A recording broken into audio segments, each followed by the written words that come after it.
Okay, so today we're going to start with repeated measures ANOVA. So we're actually going to back up and do one-way designs again, and two-way designs, and the next week will be interactions, and then we'll be getting close to the next test.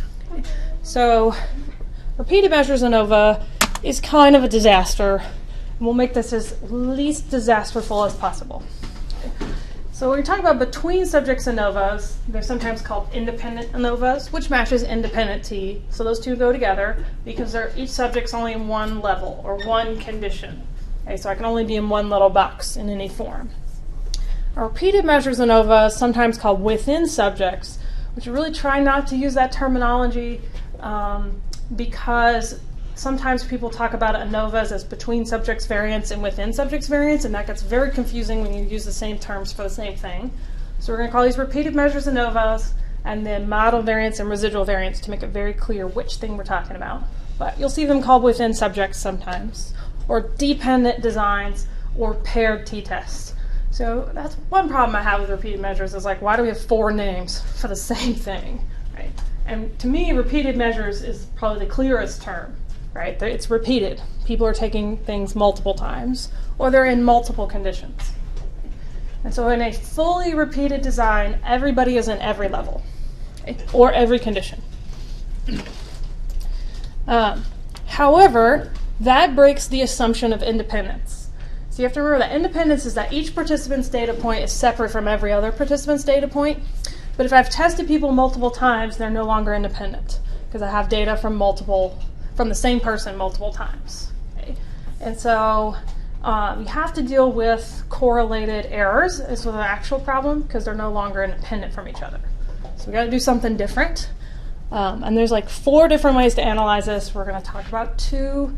And I tried to get it only into 1, but then I couldn't. So I'm going to kind of cover 2 different ways to do this. Okay. Why would I do repeated measures? Why don't I just do everything between subjects and never deal with any of these independence issues? It's because repeated measures are actually kind of awesome in their frustration, I guess.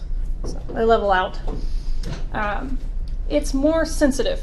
So anytime you say a statistic or a design is sensitive, that means you got more power. So you can run less people and get the same power, which makes your thesis a whole lot easier, right? And otherwise, it just is easier. If you've got the participant there captive, you might as well make them do several things. Right? So unsystematic variance or bad variance, the denominator is reduced, which means that the ratio of good variance to bad variance gets bigger. So F is a larger number. Okay? So that's more sensitive, more power toward the effects if they're there. And that's an economy issue. Less participants are needed. Okay? So you get more bang for your buck for each participant. You do have to be careful with fatigue. In research methods next semester, you'll talk a lot about the problems with repeated measures designs, such as carryover effects. So you can make them do this, then this, then this. The first thing can affect the second, which affects the third. Practice effects. So you'll talk about counterbalancing. Those are more research design specific. So we're just going to talk about on the stats end. Okay. So careful with fatigue, carryover effects, practice effects. So they have their issues as well. So back to sphericity. We talked about sphericity and data screening, and I said, well, we'll come back to it. Sphericity is a tricky subject. So it's the idea we've been working with is homogeneity. So the variances have to be equal. So if we graph each group, we want their variances to be equal.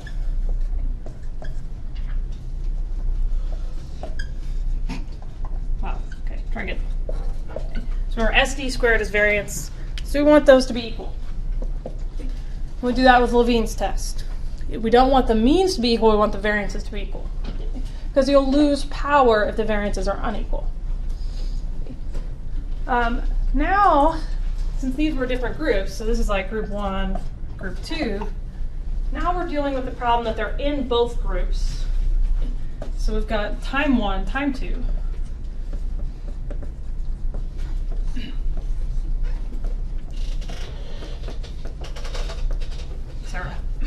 Okay. And we want the relationship to be between them to be similar. So we still want different means for each level, but we want the variances for the the times to be the same. I'm going to use time. It does not have to be time. It's just easier to think about repeated measures as time. In this one we're doing, since we're getting so close to Halloween, the example is about different Halloween party ideas, so it's not really time. So I want similar variances between levels and similar correlations between levels. Okay. And those two are called compound symmetry. Okay. So sometimes you'll see it labeled as compound symmetry and not sphericity. And then if you ever get into multi-level designs, one of the types of variance issues you can deal with is compound symmetry. So they almost never call it sphericity on that end. So the test we're going to use for sphericity is Mauchly's test. However, there's a tricky spot to this. Okay. So the idea of compound symmetry is that the variances are equal and the correlations are equal. So let me add a third time now. So it's going to take the difference score and variance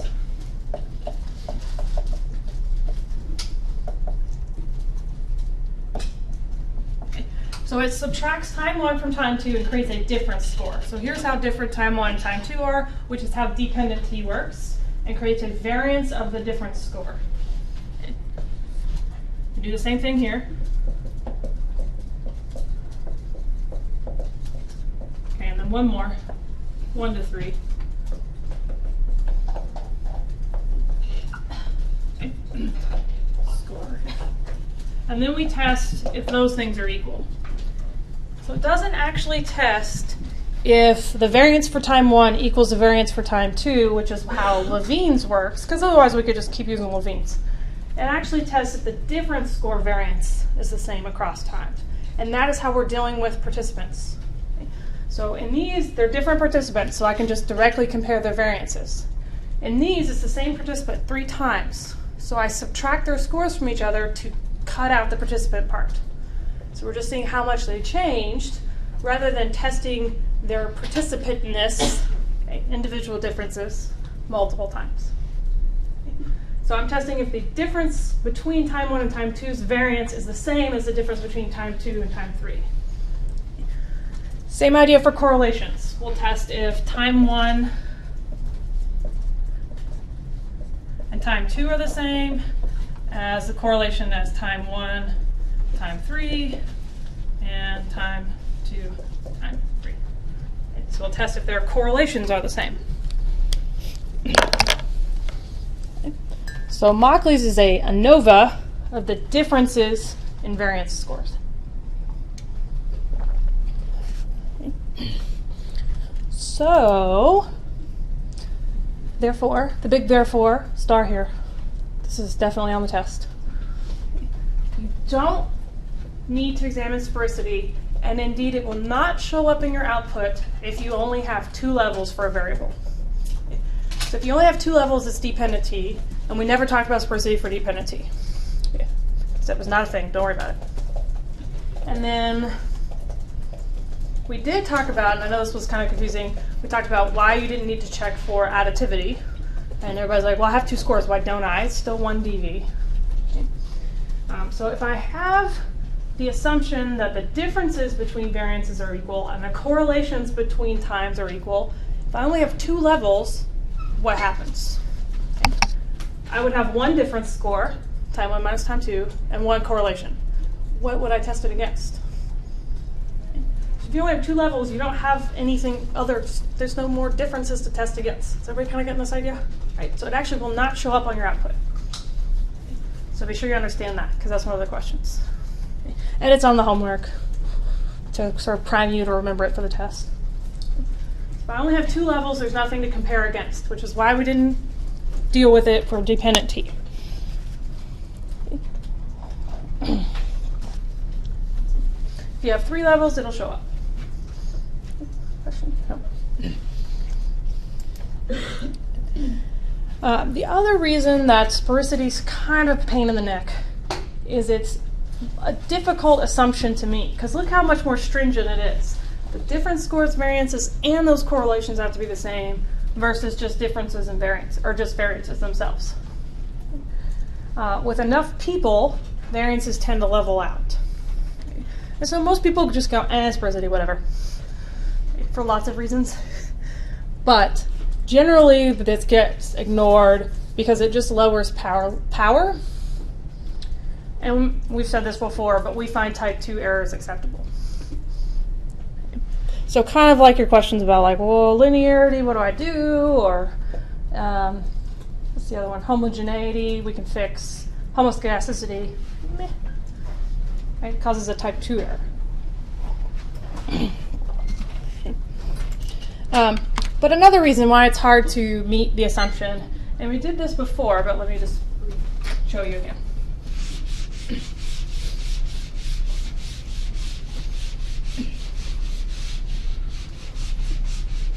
So on certain types of research questions, you almost don't want to meet the assumption of sphericity. Did this as weight loss last time. We'll do a different one this time. So let's say I'm trying to get your exam scores to go up.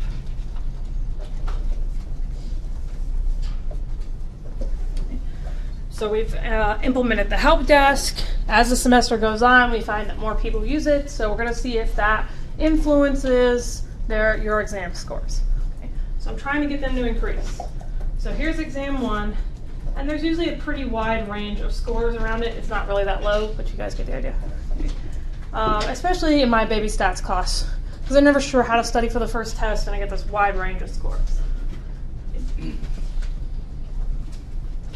Now in exam 2, you've kind of figured the instructor out. You studied better, the scores go up, and the variance gets smaller. And on exam 3, in a perfect world, we have everybody making A's, and the variance gets even smaller. Okay, so the scores are going up, but the variance is going down. Okay, that would not meet the assumption of sphericity because the differences in those variances would not be the same. But if, as an instructor, I would much prefer those variances to get smaller. That means people are closer together, so I have a better representation of like what the score is on this exam. And that's also a ceiling effect. So anytime you have a distribution that has a top or bottom and you're trying to force people to the top or the bottom, because you're trying to get them to quit smoking, I think is another example I've used, you just can't. If your design is effective, you will not meet sphericity. So it's a difficult assumption at best. You should still check for it, and we'll talk about how you do that and like what all the silly numbers mean, but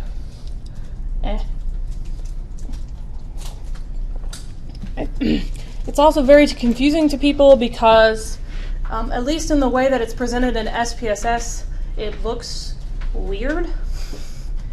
I don't have any better way to describe that. And if you report it correctly, people think that you don't know what you're doing.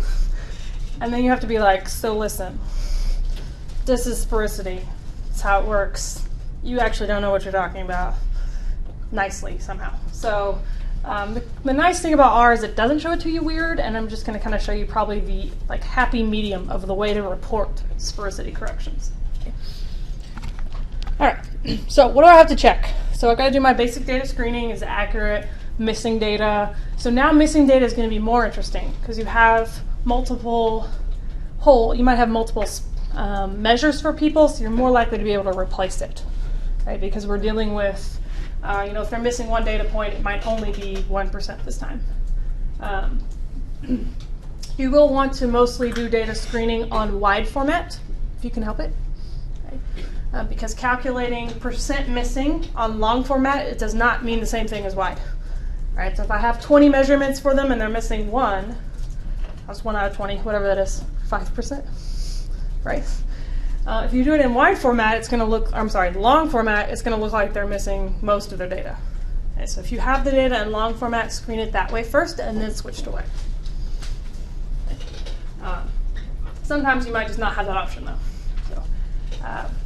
So on outliers, we can go back to using Mahalanobis distance because we're going to screen all of the levels. Why would I screen all the levels? Well, I've got multiple measurements of the same idea, or in our example today, we've got like haunted house, costumes, punch bowl of unknown origins is how it's listed in the book.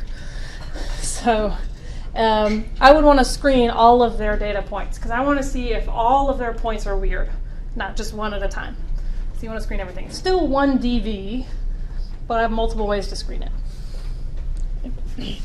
So try to screen in wide format. You will want to check multicollinearity, but not because of additivity.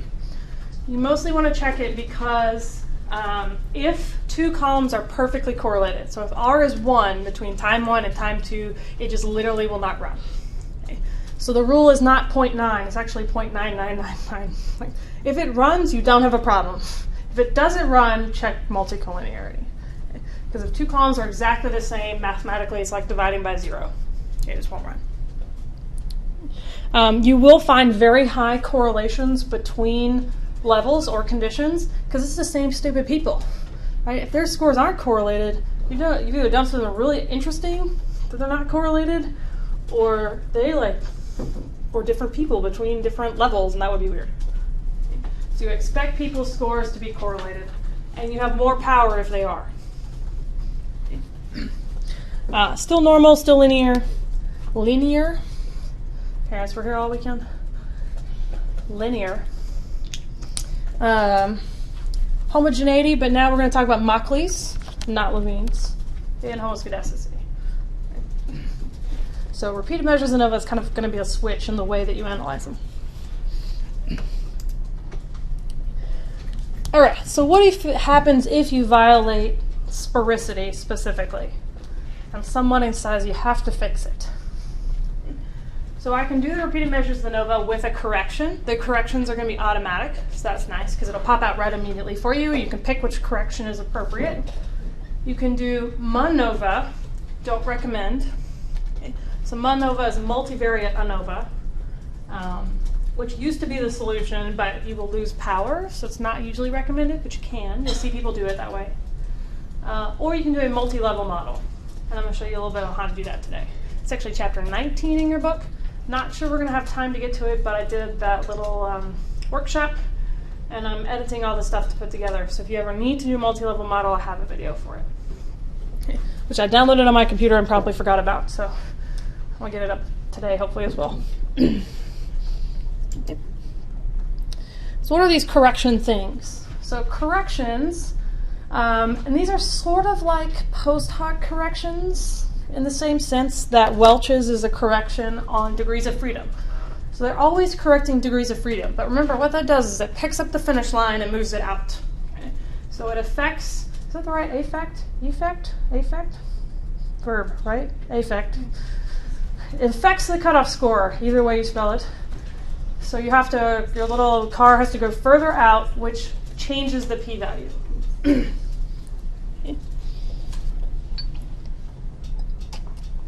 Actually probably increases the p-value, okay, but it lowers your probability of finding an effect, so it lowers power.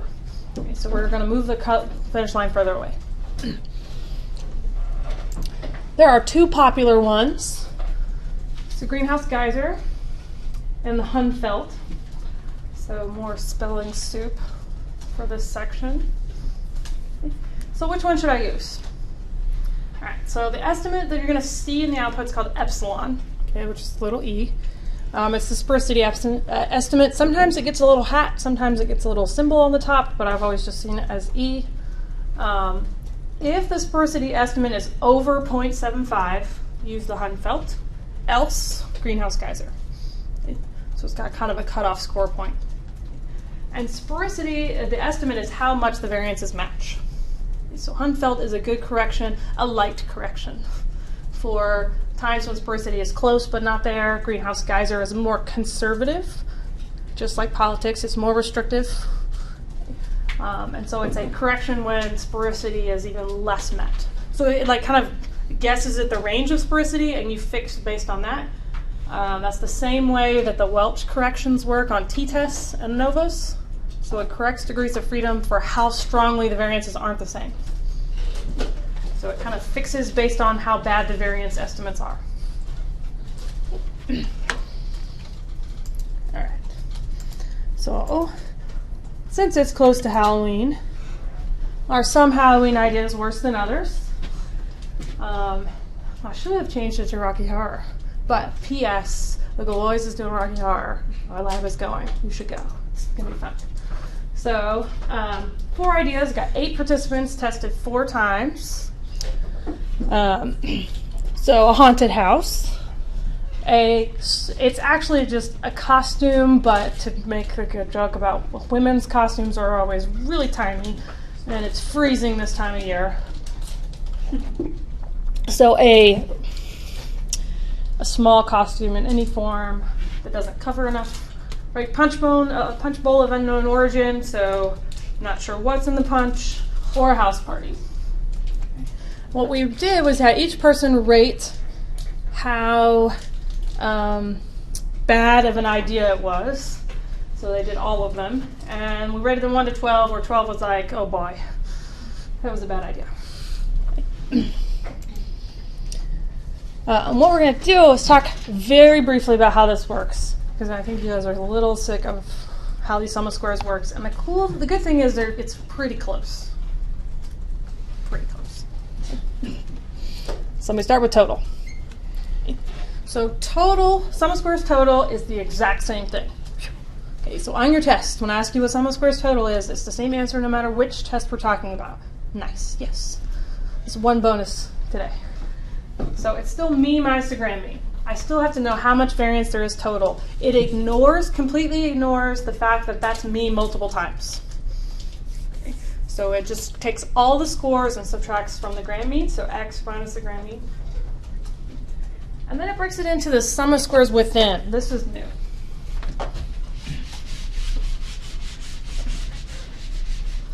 So we got total. We're actually going to break this into sum of squares within, sum of squares between. You will never see these on the output. They're computed, but they're not really shown to you. So sum of squares within is still me minus my level mean, or sum of squares residual is what we've been calling it, right?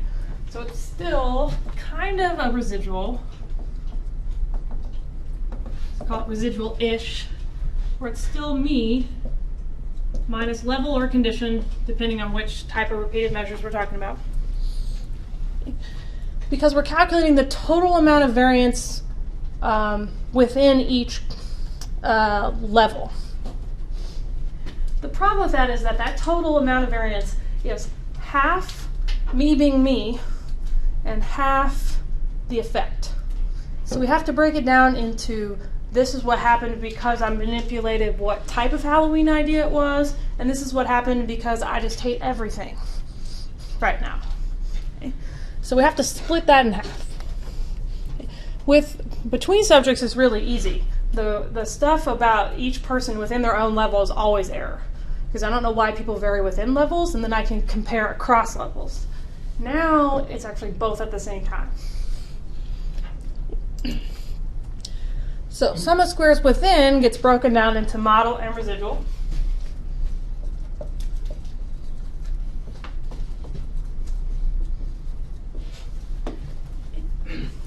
So now a model is each level minus the grand mean. That's actually the same formula we've been using. Level minus the grand mean. And then everything else that is not differences in level gets to be error. So it's the rest of the cookies, to keep using the cookie example. So after I count for how different each level is, the rest of it left over is people being people. So it's variances within levels. Okay. So this idea hasn't really changed. It's still me minus my level, but they're tied together now since it's me in multiple levels. The problem really comes in when you have this idea of sum of squares between. Right? We don't have any between subjects variables. This is all repeated. What the hell is this thing, right? And this is considered an individual differences measure.